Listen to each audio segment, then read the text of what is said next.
tous les pépins de cette semaine-ci. On continue à travailler. Alright. Et on est sur le temps. Et je vais encore réexpliquer un peu le temps. Et à travers cela, on va essayer de comprendre tous les contours de ce que j'explique comme temps. Donc ce que je vais expliquer va être un peu compliqué, mais c'est pas grave. Le plus important, c'est qu'on parvienne à atteindre l'objectif qui est le nôtre. Ok, ça va aller. Alright, on est sur le temps. Alors, comme on a expliqué plus tôt, pour ceux qui ont la petite revue, ceux qui ont pris le temps de lire, il y a dans la dimension de la création, dans la création en grand, il y a 5 temps, mais j'exclus le temps N. Donc il y a le temps X, qui est la norme des 24 heures, ok? Il y a le temps Y, qui est la norme de ce qu'on appelle le côté psychosomatique, le côté rêve. Il y a l'axe diagonal, que j'appelle le O. Il y a l'axe vertical, que j'appelle le Z. Ces 4 différentes notions temporelles sont très importantes à prendre en considération et devraient apporter un renouveau intellectuel, surtout par rapport à la relativité du temps. Donc on a expliqué tout cela dans la notre première rencontre en début de mois.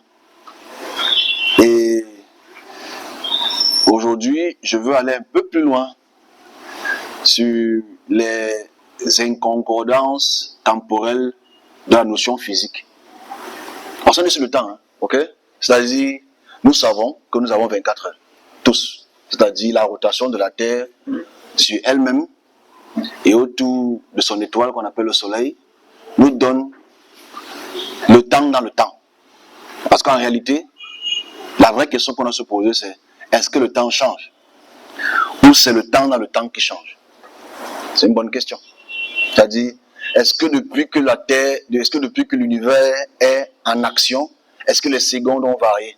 Est-ce qu'il y a une augmentation de secondes? Est-ce qu'il y a une augmentation de minutes?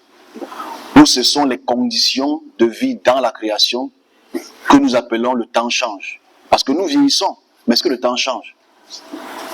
Ou ce sont les périodes qui changent? Donc voilà les choses qu'il faudrait qu'on puisse voir et se poser la question sur les véritables causalités. Donc, allons-y rapidement.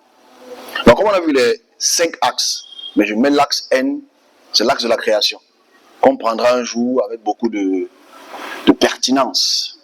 On est sur l'axe du X. L'axe du X, comme je l'ai dit, c'est l'axe qui nous permet de vivre. Lever le matin, on dort. C'est l'axe de la matière, l'axe de la matière physique.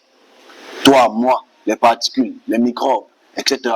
Les esprits même aussi, mettons ça ainsi, sont dans l'axe du X parce qu'ils ont une influence dans la création. Parce que l'axe du X aussi comporte cette intersection dans la création. Je vais aller vite, hein? Mais les parties les plus compliquées, je vais aller doucement parce que ça va être compliqué bientôt. Donc, il y a 100 ans, le temps est passé. C'est-à-dire il y a 100 ans en arrière de nous, l'axe du haut, qui est l'axe négatif, mettons ça ainsi, vit le temps en arrière. Mais le temps en arrière a passé. Mais on peut lire l'histoire d'arrière. Tu peux voir ta photo et tu dis, ah, quand j'avais 20 ans, ou bien, ah, quand j'avais 10 ans, c'est le passé. Elle est irréversible, selon la physique. Parce que parlons de la physique un peu. Je ne dis pas la physique dans le sens de ton école. Je parle de la physique dans le sens des lois. Depuis que les électrons collident ensemble, ces lois n'ont pas changé, ne changeront jamais. C'est-à-dire la collision des électrons ou des protons entre eux, ça ne change pas. La gravité ne change pas. Okay? Ces facteurs ne changeront jamais. Et c'est ce que nous devons observer. Parce qu'en fait, dans notre petite planète, on appelle Telum ou Terre, ça ne change pas le fait que à l'extérieur de la Terre, les mêmes propriétés physiques touchent toutes les matières. Donc, dans la Terre dans laquelle nous sommes assujettis au lever du soleil. Là, il est 10h10. Nous sommes assujettis au lever du soleil. Mais est-ce que vous savez, bon, je pense que vous devez le savoir, si on va plus au nord, c'est-à-dire en Norvège ou au Groenland, vous savez qu'il y a des moments où ça fait 3 mois, seulement il n'y a pas de nuit. Ok? Ok? De mai jusqu'en août, il n'y a pas de nuit. Il fait pratiquement jour. Ok? Mais nous sommes sur la même terre, mais nous vivons les conditions temporelles différentes. Parce que l'axe au pôle, qui est tilté vers le soleil, reçoit plus de soleil pendant 3 à 4 mois. Il y a un moment, il n'y a pas de nuit. Vous imaginez que vous êtes dans un pays où il n'y a pas de nuit pendant 3 à 4 mois. Alors, pour qu'il faut visiter la Terre, hein, à l'équateur, on a 12 jours, 12 heures jour, 12 heures nuit. Mais quand on va plus haut, ça change. Donc, en fait, ici, c'est une question de temporalité. Mais le temps est le même. C'est les mêmes secondes, c'est les mêmes minutes que tu as, mais dans différents axes. Donc, si on parle de temps, parce que c'est intéressant, parce que je veux absolument entrer dans un spoiler pour absolument décréditer certains théorèmes physiques. Là, on va taper, mais je le fais. Parce que dans la relativité du temps, c'est pas grave, hein. Je vais m'expliquer. On se comprend? Je dis d'abord que je vais m'expliquer calmement. On va se comprendre. Dans ce qu'on appelle la causalité, le principe de la causalité, c'est quoi? C'est très simple. Cause, effet. Je te donne un coup de poing à la bourse. Cause, effet. On est ensemble? Tu couches avec un homme, l'effet, c'est la grossesse. Cause, effet. Pas Marie qui a eu ça par conception extraterrestre, mais cause, effet. Donc l'effet, ce qu'on appelle la causalité, très intéressante ici, c'est que il ne peut pas avoir une guerre, par exemple, sans qu'il y ait quelqu'un qui provoque la guerre. Cause, effet. Ok? Et dans cela, on appelle ça le temps linéaire. C'est-à-dire qu'en fait, le temps ne change pas. Deux aspects du temps ne peuvent pas avoir lieu deux fois dans la causalité. On n'est pas du temps. C'est-à-dire que le temps est linéaire. Dans 2 ans, il y aura telle guerre. C'est parce que telle personne a causé telle guerre pour qu'il y ait la guerre à cette période. Donc forcément, dans la théorie de la relativité du temps d'Einstein et aussi la théorie de Newton sur le temps et la gravité pose problème. On va arriver à un point très sensible. Je vais aller vite parce que là, je vais aller vite, mais je veux les questions. Vous allez poser des questions après. Parce que là, ce que je dis, ça va vite. Je veux que les auditeurs écoutent. Il faudrait qu'on puisse comprendre que dans l'axe du O et du Z ne vivent pas les mêmes choses comme les causes et effets. Dans la spiritualité, il y a les causes et les effets. C'est un fait. Ok? Mais dans la temporalité du O, dans l'axe du O, ceux qui ont écouté les vidéos précédentes, il faut comprendre une chose. Parce que je vais aller vite, hein. Je ne vais pas mettre long aujourd'hui. Dans le temps qui arrive demain, pour lesquels nous ne connaissons pas, enfin, nous ne sommes pas supposés connaître ce qui va arriver demain, parce qu'il faut une action aujourd'hui qui cause une réaction demain. Les théorèmes physiques, pas quantiques, mais de la physique élémentaire, ne permettent pas le voyage dans le temps. Parce qu'on ne peut pas aller plus vite que la vitesse de la lumière. Simple. C'est-à-dire quoi? En français facile. Le soleil est devant nous là. C'est devant nous. Bon, c'est derrière vous. Le soleil qui vient à nos yeux, ce n'est pas le soleil d'aujourd'hui. Enfin, ce n'est pas le soleil de maintenant. C'est le soleil d'il y a 8 minutes. Parce que le soleil fait 8 minutes avant de nous arriver. On est ensemble? Bon, on est ensemble. Même chose, quand le soir, on regarde les étoiles. Est-ce que la lumière qui brille, qui vient vers nous, est-ce que c'est la lumière là qu'on voit? Elle a quel âge cette lumière? Parce que on a fait ici rapidement l'origine. C'est-à-dire on a vu quoi? Que les électrons collident ensemble, créent de la chaleur, ok? Et cette chaleur qui est créée, crée des nouveaux éléments. Ces nouveaux éléments qui sont créés, des éléments moins lourds aux éléments lourds, il y a émission des gaz. Cette émission de gaz fait aussi l'émission de ce qu'on appelle les photons, la lumière. Dans la lumière qui sort des étoiles, qui vient à nos yeux, ce n'est pas à l'instant qu'elle sort que nous voyons. Ça prend un certain temps selon la vitesse de la lumière. Rapidement. C'est-à-dire, pour que les étoiles que nous voyons, très lointaines, que nous pouvons les observer aujourd'hui et maintenant, il a fallu peut-être 13 milliards d'années. On est ensemble? C'est que nous voyons l'image il y a 13 milliards d'années. C'est que nous voyons le passé d'une étoile, pas le présent d'une étoile. On est ensemble? Je vais expliquer cela très simplement. C'est qu'en fait, le plus simple, quand tu prends ta torche, ceux qui ont encore les anciennes torches là, Parce que maintenant, c'est les téléphones. Et que tu allumes ta torche, la lumière qui quitte de la torche pour toucher le mur, les photons ou les particules qui quittent de la lumière du bout du tunnel de la lampe pour toucher le mur, ça prend 3,0 fois 23. Ok? C'est-à-dire la vitesse de la lumière. Ça touche le mur. Mais ce qui touche le mur n'est pas ce qui sort directement. Ça a pris un certain temps avant d'arriver. Donc toi, tu vois au mur la lumière, mais ça quitte de la lampe jusqu'au mur. Donc ici, c'est juste pour faire comprendre que ce que nous voyons, est-ce que c'est le présent ou le passé? Parce que même toi, je te vois aujourd'hui, toi, vous êtes là, vous êtes au présent, mais je te vois au passé. Parce que pour que la lumière qui quitte de mes yeux pour toucher ton habit, ça prend le temps. Il y a une petite différence en temps. Alors, je explique ça pourquoi. Parce que dans les faits et les causes et les effets, pardon, il faudrait que l'étude scientifique puisse regarder autrement pour peut-être pouvoir avoir une avance sur comment gérer l'autre terre. C'est-à-dire quoi? Comment est-ce qu'il est possible, dans les 4 axes X, Y, Z et O, de pouvoir avoir une perception du temps sans cause ni effet? Je vais m'expliquer. Je vais prendre un exemple très simple pour qu'on puisse se comprendre. Parce qu'en fait, quand tu écoutes les cartésiens physiciens, très bons, mais ils n'ont pas pris la peine de vérifier cet axe-là. Et c'est ça qui cause problème par rapport au calcul physique. C'est-à-dire, dans la physique simple ou ordinaire ou élémentaire, il est impossible de voyager dans le temps. Alors, tu ne peux pas aller plus vite que la vitesse de la lumière. On n'est pas en cours de physique, mais c'est important. Tu ne peux pas aller plus vite que ça. Mais comment donc expliquer qu'il est impossible de voyager du futur au passé et du passé ou le présent? Comment est-ce qu'il est possible donc d'avoir une information 10 ans plus tard alors que tu es 10 ans plus tôt? C'est la première question qu'on doit se poser. Ok? Pour essayer de comprendre le temps, hein, parce qu'on est sur le temps. Comment est-ce qu'on peut comprendre le temps si tu es 10 ans plus tôt et que tu as une information 10 ans plus tard? C'est inexplicable, en fait. Parce que la science ne l'explique pas.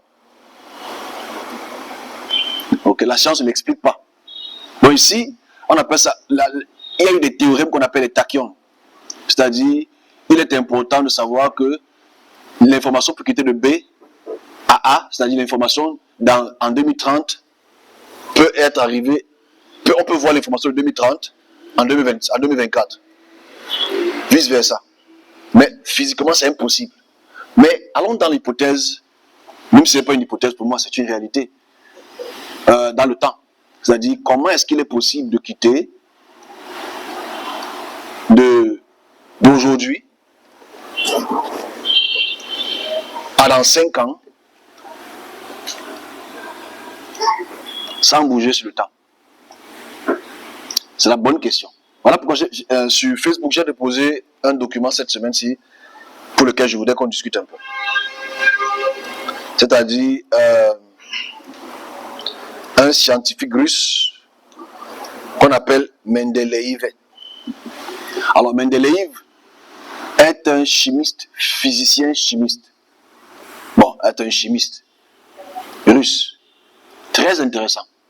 Ok? Je n'ai pas eu beaucoup de réactions sur son post. Je ne sais pas pourquoi. Mais bon. Mais Mendeleïev est un pionnier de la chimie actuelle. C'est-à-dire,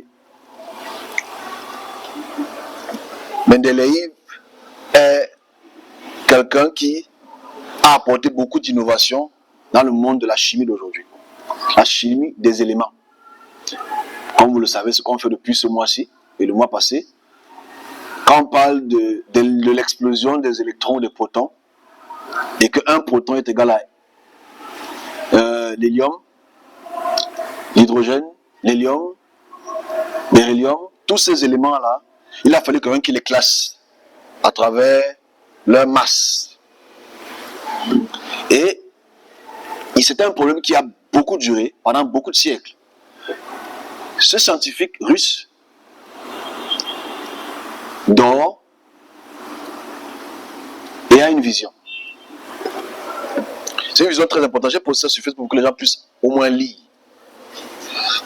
Parce que je prends ça parce que c'est un exemple très important. Je souhaite même que les serviteurs qui vont écouter cette expression puissent vraiment se rapprocher. C'est ce que j'ai dit la semaine passée. C'est-à-dire, il ne faudrait pas que le monde scientifique soit dissocié du monde spirituel. C'est impossible. Parce que les éléments spirituels inhibent les éléments physiques. Parce qu'aujourd'hui, on a décidé, à cause des scientifiques, et nous, serviteurs de Dieu, qui sont toujours en aversion avec la science, on ne travaille plus en collaboration. Ok? C'est-à-dire, Mendeleïev est un chimiste, mais il a des difficultés à faire la classification des éléments. Il a des difficultés. Qu'est-ce qui se passe? Il a à peu près 25-26 ans.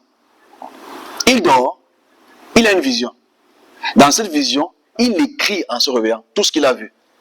Ça l'apprend comment classifier l'ordre atomique des éléments. C'est extraordinaire. En fait, les gens, quand tu vas sur Wikipédia, on ne parle pas de ça. Parce que Wikipédia, vraiment, c'est des malades. Quand tu vois le CV de Dimitri, tu ne vois absolument pas ça sur son pédigré. Mais au moins, ces notes, il les a référées, il les a gardées, on les a filmées, on les a gardées, on les a archivées. Il dit quand il a dormi, quelque chose lui a montré comment classifier les éléments. Sans lui, on n'est pas chimiste aujourd'hui. Il va voir que ça. C'est lui le pionnier de la chimie. C'est lui le pionnier même de la pétrochimie. Parce qu'il faut savoir que dans les années au 19e siècle, il y avait une rivalité entre les États-Unis et la Russie par rapport à la production du pétrole. Et il a apporté une innovation. Et tu ne peux pas être... Tu fais la chimie de la 6e jusqu'au doctorat. Sans ces éléments, tu ne peux rien. Et je veux absolument qu'on comprenne qu'il y a eu beaucoup de prix Nobel. Il y a eu beaucoup de prix. Mais tu réalises que dans la codification scientifique, on ne veut pas accepter ce fait écrit. Cette réalité que le spirituel influence, c'est-à-dire l'axe du haut. Mais vous imaginez ce que ça veut dire? On y va ensemble. Avant qu'il ne le voie, il n'y avait pas de classification d'ordre atomique. Bon, ordre atomique, ça veut dire quoi? Pour les profanes. C'est-à-dire un atome, 2 atomes, 3 atomes, 4 atomes, c'est-à-dire depuis l'hydrogène au l'hélium jusqu'à l'uranium. Ok? Même si on a laissé quelques cases, il a laissé quelques cases vides. Mais je dis, sans cette classification, tu ne peux pas synthétiser quoi que ce soit dans un laboratoire. Parce qu'il faut que tu fasses, bon, ceux qui ont pu faire un laboratoire en chimie, on se comprend. Pour que tu prennes 1 gramme de sodium pour mélanger avec tel gramme de chlorure, quoi que ce soit, il faut que tu connaisses les éléments. Donc sans lui, la chimie est nulle aujourd'hui. On réalise que c'est lui un pionnier. Mais tu réalises que dans ce côté pionnier, il y a beaucoup de travail derrière, beaucoup d'études derrière. Mais ce n'est pas ce que le monde scientifique dit, parce que le monde scientifique ne peut pas comprendre comment il est allé au futur pour prendre la classification des éléments et revenir au présent pour expliquer ça aux hommes au passé. C'est pas ça que je comprends. Bon, là, on ne peut pas se comprendre aujourd'hui, mais on va se comprendre peut-être demain. Parce que je dis aujourd'hui, on va essayer de comprendre quelle influence que ça pourrait avoir demain dans tout ce qui est spatial. On continue. Donc ici, Dimitri, donc, est ce scientifique. Quand il se réveille, il prend note. Ces notes, j'ai mis ça sur Facebook, parce qu'il faut écrire les choses avec preuve. Je mets ça sur Facebook, et quand tu lis, il a classifié ça comme on voit aujourd'hui. Les éléments les éléments les plus légers jusqu'aux éléments les plus lourds, et au milieu, les éléments de transition. Et c'est important de savoir cela, que qui a donné l'information à M. Dimitri? Dieu, les anges. Je peux prendre notre mathématicien indien aussi, qui a pu résoudre beaucoup de systèmes spatials à travers les mathématiques, pour lequel aussi il a eu ce type d'expression visuelle. Mais qui est-ce qui peut résoudre une équation du présent tout en allant au futur. Mais il est impossible d'aller prendre une information du futur au présent. Parce que la théorie de la relativité nous empêche de le faire.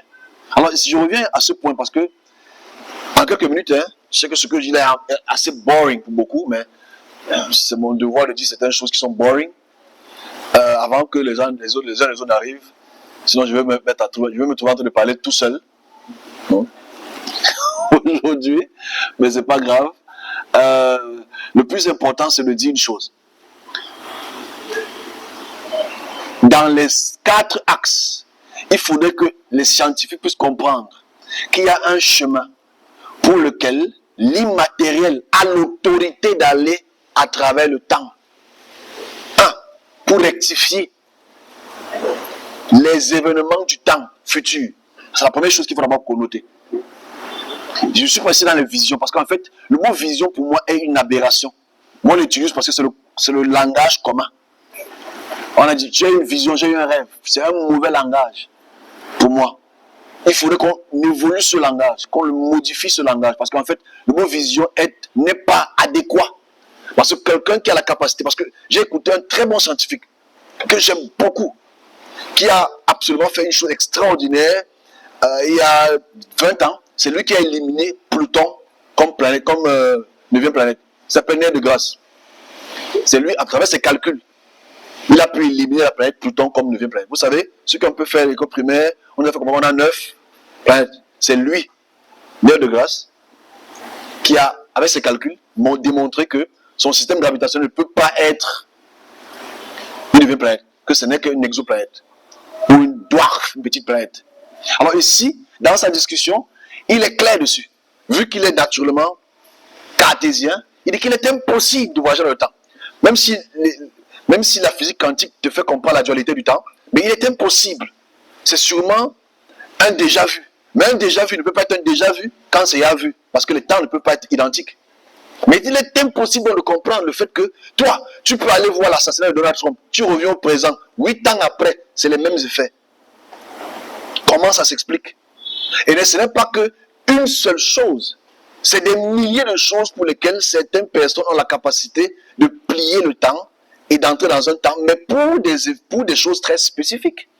Il faudrait qu'on comprenne, parce qu'en fait, le service qui repart dans le passé ne peut pas changer le passé. Jusqu'à preuve du contraire. Mais est-ce qu'il est possible de changer un futur sans que le futur ne soit un futur? C'est ça le problème. Je suis seul, je sais. Mais on va se comprendre tout à l'heure. Mais le problème ici, c'est quoi? C'est que, est-ce que si une guerre arrive au Cameroun, par exemple, okay, on voit la guerre du Nozo, on voit les effets du Nozo, on voit les conséquences du Nozo. On a vu une partie du futur, pas une totalité du futur. On a vu une quantité restreinte dans un paquet du futur qui te donne les causes et les effets du futur, mais tu es encore présent pour lequel, quand tu vas dans ces régions, il n'y a absolument aucun de ce futur présent. C'est que le but est quoi? Le but est certainement de rectifier. C'est-à-dire qu'en fait, l'axe de haut a la capacité de rectifier le temps. Dans le temps. Avant que le temps ne soit un temps. Parce que le but n'est pas de montrer que le service comprend et voit. Le but est de montrer que la causalité ou le principe de causalité ne marche pas pour les choses immatérielles. Parce que l'esprit n'est pas matériel dans le domaine physique. On peut observer les mouvements des électrons. Ok? On peut observer les mouvements des protons. On peut observer le mouvement des atomes.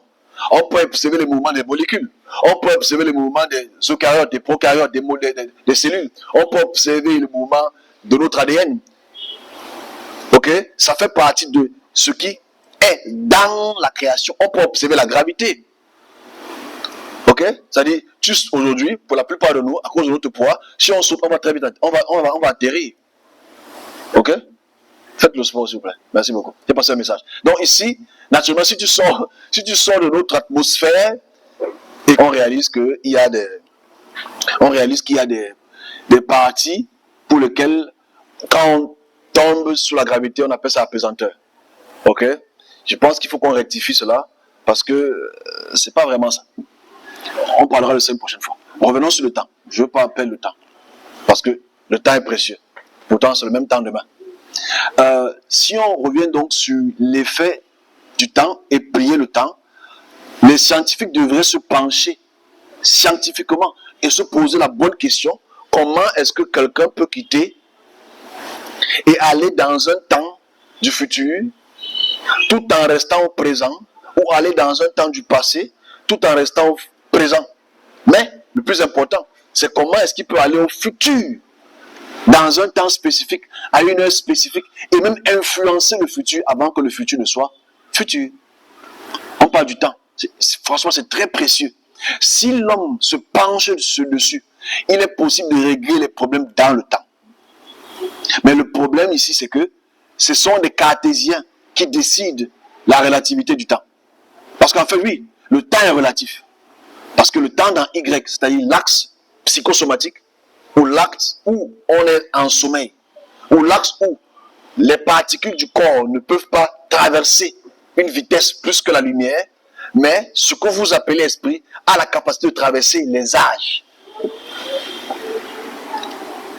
Est-ce que le temps doit exister vraiment? Hein, mes amis? Est-ce que le temps existe?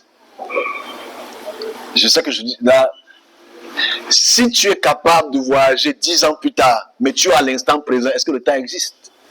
Ou le temps, ce n'est qu'une notion calibrée pour diriger les hommes? Je recommence encore. Quelque chose. Je prends un exemple très simple. Nous sommes matériellement des preuves. On prend n'importe quel exemple. On prend un exemple que vous connaissez. On prend la guerre aux Nozo. Okay? On prend la parce que tout le monde connaît la guerre aux Nozo aussi.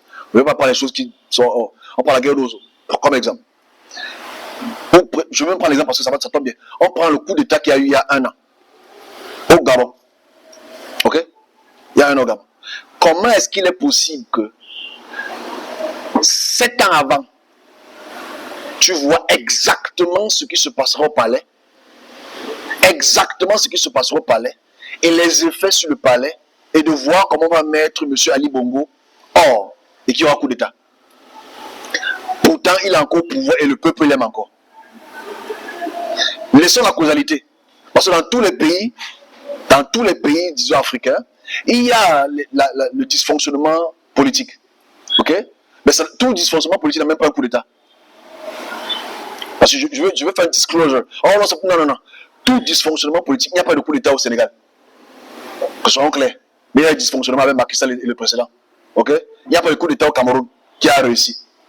Donc, soyons clairs. Ce n'est pas tous les pays qui vivent le coup d'État. On est d'accord?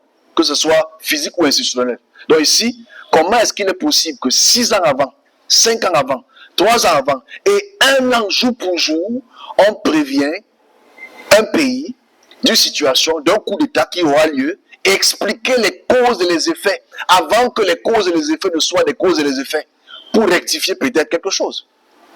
Comment expliquer cela? Donc, naturellement, si cette personne, moi, bien sûr, je ne vais pas me faire un disclosure, a la capacité d'être 6 ans en arrière, mais 6 ans au futur, est-ce que le temps existe? C'est important de se poser la question. Parce que voilà pourquoi il y a un vrai problème dans l'âge. Tu as quel âge? Ah, moi je suis vieux. Moi je suis vieux. L'effet de l'âge, ce n'est que l'effet des chromosomes. C'est nos chromosomes qui vieillissent. On est ensemble? C'est nos chromosomes qui vieillissent. Mais le temps ne change pas. On se comprend? Quand on dit ouais, tu as vieilli, c'est parce que tu as trop de problèmes. Je comprends. Tu stresses trop, tu réfléchis trop, on parlera de ça tout à l'heure. Mais le vrai problème, c'est si quelqu'un a la capacité d'aller 10 ans plus tard et expliquer ce qui se passera exactement. Je prends le Capitole. Le Capitole, c'est jamais arrivé aux États-Unis.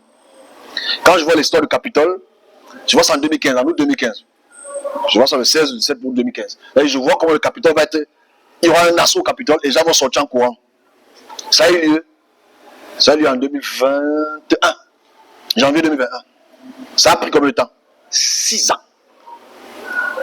Comment est-ce que tu peux avancer de 6 ans, mais tu es encore en arrêt de 6 ans? Ça veut dire que le matériel est calibré par rapport à un temps spécifique, mais l'immatériel n'a pas le temps.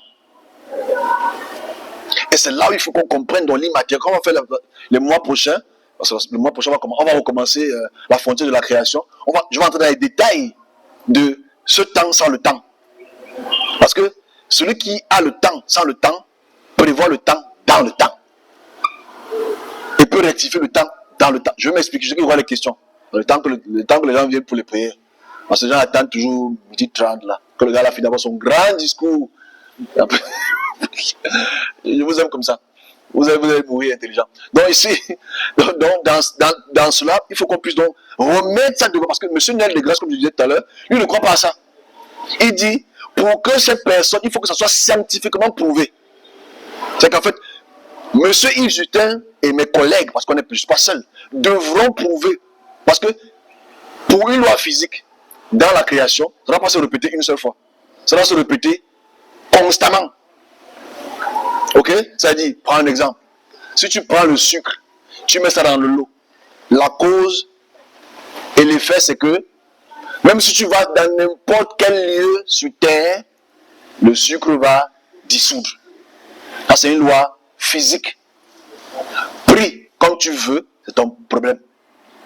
Prends un verre d'eau, tu mets de l'huile dessus, que tu ailles au pôle nord, au pôle sud, l'huile va rester à la...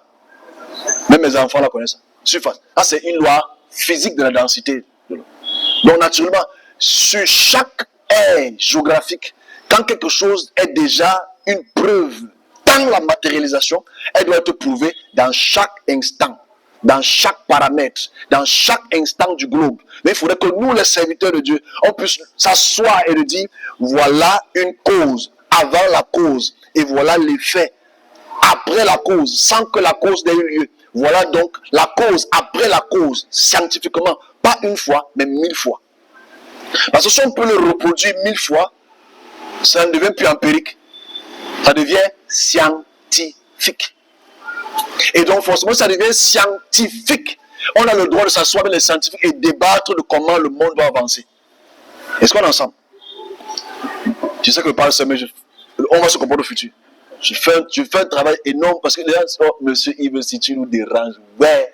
Mais c'est important de savoir qu'on ne peut pas s'asseoir avec les scientifiques parce qu'on a dit pour le prouver. On est ensemble? Non, il ne peut pas le faire parce que tu as eu une vision tous les 10 ans. On se comprend? Mais le service, comme le mien, et peut-être pour les autres, ont la capacité que toutes les semaines, on a les événements sur toutes les choses. Donc ce n'est plus empirique, c'est scientifique. Scientifique, ça veut dire, il y a les preuves matérielles que chaque chose que tu dis dans le temps qui n'a pas encore le temps devient un temps qui est dans le temps. Donc l'axe du O et l'axe du Z interceptent l'axe du X. Donc forcément, si on commence à on va le faire. On va le faire. Je veux que les serviteurs de Dieu m'écoutent parce qu'il faudrait qu'on puisse éviter les épidémies, éviter les guerres. Mais chaque chose qu'on dit, ah, votre Dieu là, ah, il c'est pas une question de Dieu. Ok? On va aller. Ok?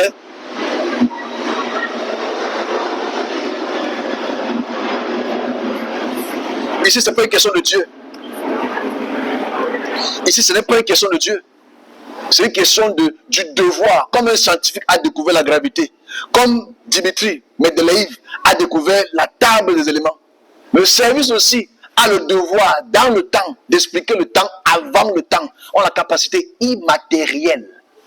Parce que le matériel peut voyager plus vite. Nous, on peut voyager plus vite que le temps. Tu imagines que tu voyages 10 ans plus tard, en une seconde. Dès que tu fermes l'œil, on t'amène 10 ans plus tard, en une seconde. Matériellement, c'est impossible. Puisqu'il faut que tu vieillisses. Ah, je ne sais pas si on se comprend. Il est impossible que tu voyages 10 ans sans que tu ne vieillisses. Mais tu réalises que dans l'immatériel, tu peux ne pas vieillir, mais tout en restant jeune, tu rajeunis même. Je blague. Mais tu voyages dans le temps, tout en donnant l'expression du futur. On ne doit pas appeler ça vision. On doit effacer ça du vocabulaire. Parce que vision, c'est ce que tu vois. Mais ce n'est pas ce que tu vis. Enfin, je vais effacer ça. Ah, c'est un fait. Donc, on continue. Donc ici, le but ici, dans notre discussion ici, est d'abord de remettre les frontières de la création. Parce que les frontières de la création physique ont des problèmes. Vous ensemble? Les frontières de la création physique ont des problèmes. Tu ne peux pas aller plus vite que le temps. Parce que le temps a une cause et des effets. Si tu es sorti de chez toi pour venir ici, c'est parce que tu es sorti de chez toi pour venir ici. Donc la cause, c'est parce que tu es sorti pour venir au service, pour t'asseoir ici. Mais imagine-toi qu'avant de venir, on te dit qu'il y aura un accident en route. Et que tu ne sais pas sortir. En fait, tu as anticipé sur le temps. Eux, ils appellent ça déjà vu, ce n'est pas un déjà vu. C'est que l'être humain a la capacité immatérielle de voyager dans le temps. Pour des raisons qu'on va expliquer dans la frontière de la création. Dans notre prochain exposé, les semaines qui arrivent, on va essayer d'entrer dans les frontières données de la création. Parce qu'en fait, même cela a une frontière. Même ce voyage immatériel a une frontière matérielle. Première frontière matérielle, c'est que tu vas te réveiller. Ok? Il faut que tu te réveilles. Ou bien peut-être ton enfant t'a bousculé que hey, tu me déranges, je suis dans mon rêve, je suis en train de manger. Ça, c'est le rêve de la nourriture. Mais imagine-toi que ces contraintes physiques peuvent absolument alterner ou limiter ou même arrêter ce voyage intertemporel. Parce que c'est un voyage intertemporel. Ok? Et il faudrait que le code scientifique, physique, puisse s'accorder. Parce que nous, comme eux, si tu boxes une pierre, la force que tu déploies sur la pierre fait bouger la pierre à une certaine distance et un temps spécifique. Ok? F est égal à M fois A, l'accélération. Là, tout le monde le connaît. C'est très simple. Même la conservation de l'énergie, tout le monde le connaît. E est égal à MCE carré. Tout le monde connaît ça. Ça se passe dans tout le globe. Il faudrait que c'est ça, mes amis. Oh God. Il faudrait qu'on puisse savoir que toutes les lois fondamentales de la physique, dans la création, la masse, la densité, la gravité, etc., qui se vit hors de notre terre, nous aussi, on doit voir hors de la terre. Pour montrer que les événements hors de la terre peuvent être vus dans le temps, avant que le temps ne soit le temps. Et dans chaque strate de l'explication, on a le devoir, les serviteurs de Dieu ont le devoir absolu de pouvoir le prouver à chaque instant, à chaque moment, que ce n'est pas seulement une seule période de temps. Parce que, pour conclure, ce que le service voit est une période, ce n'est pas le temps. Ok? Ce que le service voit dans ce que tu appelles temps, c'est une période, c'est une séquence d'un film déjà fait. Aïe, aïe, aïe. C'est une séquence d'un film fait. Parce que comment un film n'est pas encore fait? Parce que c'est ça le disclosure. C'est-à-dire, le futur n'est pas connu, mais le futur est connu pour certains. On n'est pas sur la foi. On a toujours pris le nozo comme exemple. Je prends le nozo parce que les pandémies peuvent venir, ça peut partir. Je prends le nozo. On te montre une séquence. Et cette séquence a un temps spécifique, ou ce que tu appelles un temps spécifique. Mais c'est scientifiquement impossible. Parce que tu ne peux pas voyager dans le temps. Tu peux voyager 6 ans plus tôt, ou 6 ans plus tard. C'est impossible. Donc il faudrait, comme je le disais, que le service ou les serviteurs puissent s'asseoir et allons devant les instances scientifiques pour montrer que ce qu'on dit est scientifique, pas empirique. Parce que quand le journal passe à 3 ans, 4 ans, 6 mois, 1 jour plus tard, c'est que tu as la capacité physique dans le domaine physique mais immatériel de plier un temps et d'enlever une séquence de temps pour expliquer ça aux hommes pour des raisons de rectification, pour des raisons de prévention, etc. Ok? Et voilà pourquoi je parle de ces axes de temps doivent être notés. Ce n'est pas le voyage astral. Tu ne voyages pas à travers un astre. Ce n'est pas un astre qui te fait voyager. Voilà pourquoi ceux qui font le voyage astral, ça c'est une autre chose qui est pour moi d'une pure stupidité parce que ce n'est pas les astres qui voyagent. C'est l'immatériel que tu appelles l'esprit qui voyage. Et ton voyage, tu ne fais pas ça dans le temps, tu le fais dans la distance. On ne se comprend pas. Je veux qu'on se comprenne. Quelqu'un qui voyage dans l'axe du X pour arriver chez toi, c'est un voyage de distance. Ce n'est pas un voyage dans le temps. C'est qui quitte de sa maison pour arriver chez toi en étant immatériel pour t'appuyer le cou. Je pense en français facile. On est ensemble. Quand il atterrit chez toi, il a la même heure pour laquelle il est quitté chez lui. Donc s'il porte une montre et qu'il arrive à venir taper le quoi avec sa montre, tu lis l'heure, tu vas voir qu'il est 20h30. Et quand tu lèves le matin, tu lèves, il appelle quoi 20h30. Donc ça ne change pas dans le temps, mais c'est que la distance qui est raccourcie. Donc réellement, on voit que l'immatériel peut raccourcir la distance. Il y a beaucoup de choses à dire. Hein? On a été bernés. Ok? Parce que les occultistes qui le font, c'est pas un problème, n'est-ce pas? Quand ça apparaît dans ta maison, hey, tu fais quoi ici? Il te gifle, bam! Il te griffe le dos.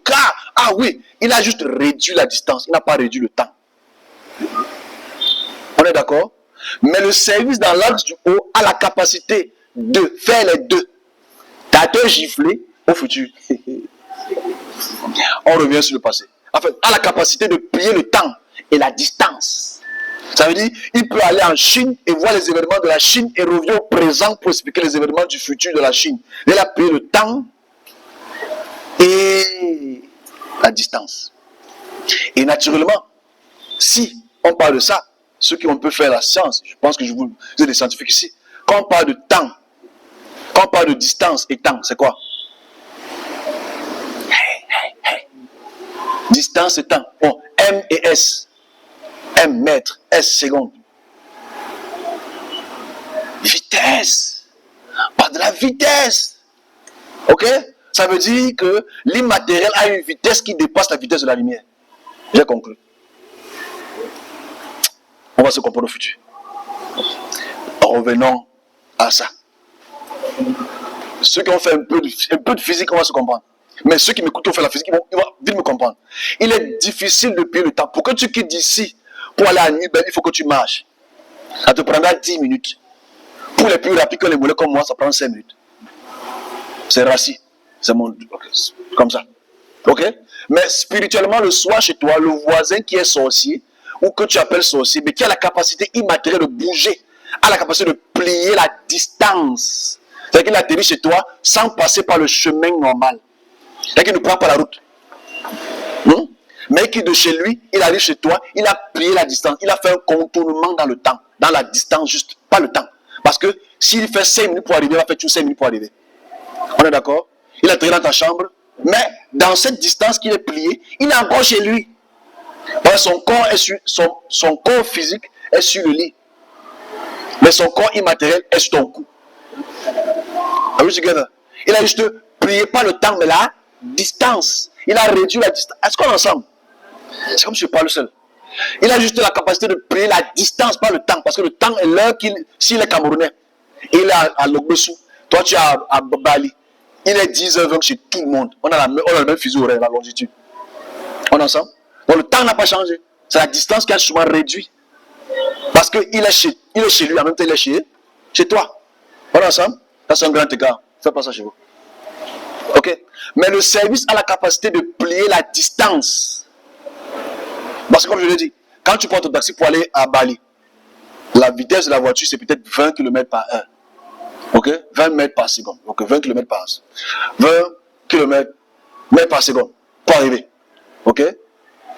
Pour arriver, c'est là-bas. Bon, il utilise 60 km par heure pour arriver chez toi. Il peut faire peut-être 3 minutes pour arriver à Bali. Là, il a utilisé une vitesse. Ok? Mais si on vient à ce que je dis tout à l'heure, je reviens à ce, je dis, le service a la capacité de plier pas seulement la distance, mais de plier aussi le temps dans les périodes qui ne sont même pas encore matérielles. Donc ça veut dire, si le service a la capacité de plier la distance, c'est-à-dire je vois ce qui va se passer en Chine dans 3 ans, c'est qu'en fait, j'ai plié 3 ans en 1 seconde. Donc si je plie 3 ans en 1 seconde, j'ai utilisé la vitesse. Mais ma vitesse n'est pas identique à la vitesse de la lumière. Parce que la lumière ne peut pas voyager pendant... Si ma vitesse a voyagé aujourd'hui pour arriver à 3 ans, ça va prendre 3 ans. On a ça. Simple. Donc en fait ici, la capacité... Je sais, on va poser des questions après. Oh. Tout ça là. Il y a mes remèdes qui disent, pardon, il faut prier. Donc vous allez écouter avec la force. Donc ici, naturellement, le service a la capacité de plier la distance et le temps. Mais identique. Quand tu plies le temps à la distance, tu es toujours dans le temps présent, qui devient un temps passé, parce que tu es au futur. Mais quand tu es au présent, c'est un temps futur, donc le temps ne change pas. En fait, le temps n'existe pas. Si vous pouvez comprendre que le temps n'existe pas, c'est l'homme dans le matériel qui se dégrade. Les particules se dégradent par radioactivité. Les hommes se dégradent parce que les chromosomes deviennent de plus en plus vieux. Tu penses trop. La barbe blanche sort. Tu as trop de problèmes. Comme on va parler d'un militaire, un policier il y a quelques jours. Là, c'est maintenant ces problèmes commencent. Parce qu'il a 3 foyers dehors. Et il faut qu'il paye les rentrées scolaires. Donc, en fait, voilà que les dit sur le temps. Donc, les semaines qui arrivent, on va devoir entrer dans cette frontière-là qui est immense. Elle est tellement immense qu'il faut qu'on explique ça au monde dit scientifique pour qu'on puisse s'asseoir ensemble et le dire, comme Dimitri Mendeleïev a vu le tableau de périodique, nous aussi on a la capacité d'aller dans le futur pour rectifier les choses avant que nous commettons des erreurs.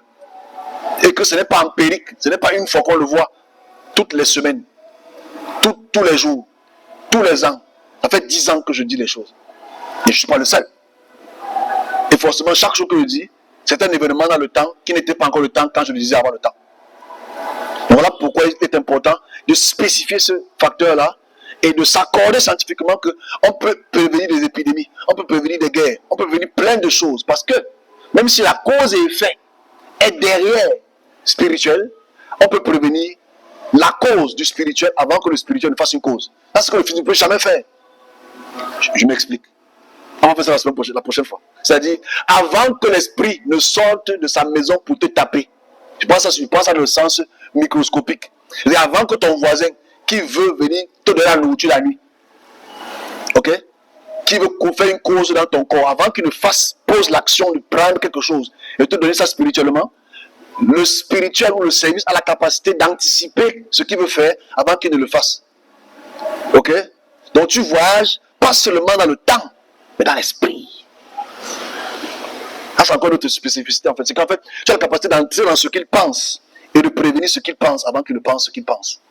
Ça, c'est encore notre dimension de la frontière de la création pour laquelle il faut qu'on parle. C'est écrit nulle part. Cherche tous les bouquins que tu vas voir comme ça. À part les écritures peut-être qui sont spirituelles, bizarres. Mais ça, c'est une réalité. Qu'il faudrait que dans tout ce qui englobe l'univers et la création, tout ce qui englobe l'univers et la création, qu'on prenne cela en considération et que chaque partie, que ce soit le physique matériel et le physique immatériel, que ça puisse être jumelé pour faire avancer la nation, pour faire avancer le pays, pour faire avancer l'humanité. Les deux doivent être unis. Ok? Parce que Dimitri Mendeleïev, quand il a la vision, et il écrit sur le papier, il n'avait pas avant qu'il écrive. Tiens. Donc celui qui lui donne cette expression visuelle, lui montre comment ranger les éléments, du plus faible au plus grand, du plus léger au plus lourd. Il lui montre cela. Spécifiquement, il se lève le matin, il écrit, et ça devient un best-seller. C'est inimaginable. Mais il faut le dire, chaque invention, que ce soit Einstein, que ce soit qui que ce soit, ça vient d'abord d'une imagination. Et cette imagination, toi tu appelles ça quoi que ce soit, mais sache que c'est l'axe du haut qui a influencé ta pensée parce que c'est un devoir dans la progression, dans le développement dirigé, dans le développement progressif, arrangé pour un devoir spécifique pour lequel il faut comprendre l'univers dans son ensemble. Et je clôture par ce mot-ci que j'ai déposé sur Facebook. Je veux le lire, parce que je veux lire ça tout au long de la frontière de la création, quand je veux le faire. Je veux le lire, clairement. Donc excusez ma lecture.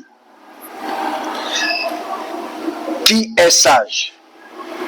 Ou qui est humble? Parce qu'aujourd'hui, sur le côté scientifique, je pense que c'est les deux côtés. Je pose la question aux serviteurs de Dieu. Je pose la question aux scientifiques.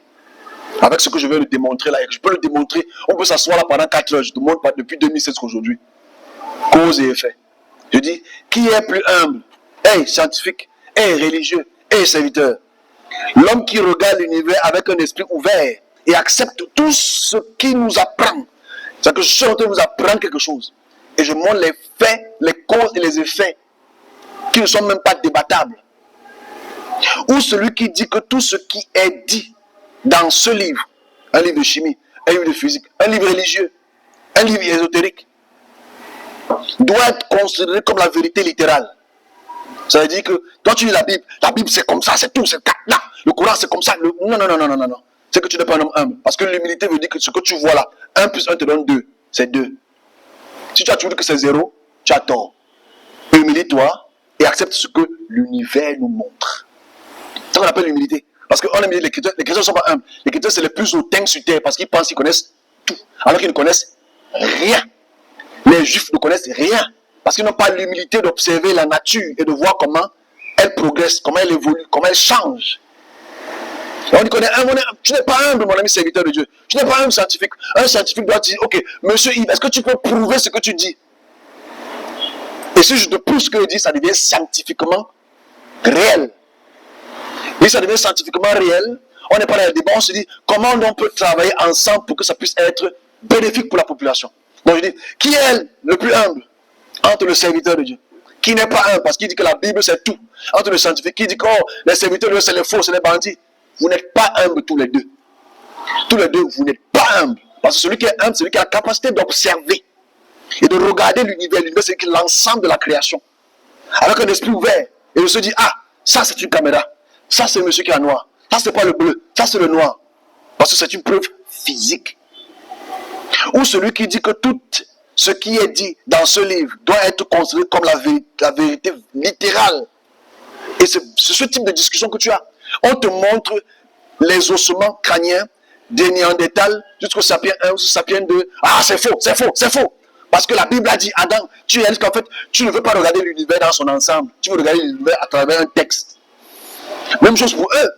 Oh, il n'est pas possible. Les gens qui ont le vision, c'est le faux type. C'est le faux type. Ils racontent des conneries. Non, c'est pas tout le monde qui raconte des conneries. Il y a des gens qui sont sérieux. Pour lesquels le devoir est pour l'humanité quelque chose de très très sérieux.